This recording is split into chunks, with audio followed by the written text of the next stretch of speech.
सातपूर औद्योगिक वसाहतीतील कुमारा बिअर बारला 28 मे रोजी रात्रीच्या सुमारास अज्ञात इसमांनी ज्वलनशील रसायन टाकून पेटवून दिल्याची खळबळजनक घटना समोर आली।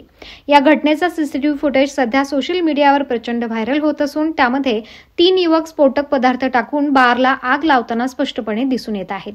या घटनेनंतर परिसरात भीतीचे वातावरण निर्माण झाले असून नागरिकांमध्ये असुरक्षिततेची भावना बळावली आहे।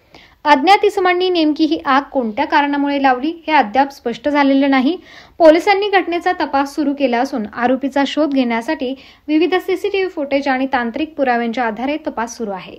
नाशिक शहरात अलीकडच्या काळात खून, दरोडे, चोरी, वाहने जाळणे, तोडफोड अशा प्रकारांमध्ये सातत्याने वाढ होत असल्याचे चित्र दिसत आहे। सातूरमधील ही घटना म्हणजे वाढत्या गुन्हेगारीचे आणखी एक उदाहरण ठरत आहे। त्यामुळे पोलिसांनी या गंभीर प्रकरणाची तातडीने दखल घेऊन दोषींवर कठोर कारवाई करावी अशी मागणी नागरिकांकडून होत आहे। पुढील तपास पोलिसांकडून सुरू असून या घटनेतील आरोपी लवकरात लवकर गजाआड जातील अशी अपेक्षा आहे।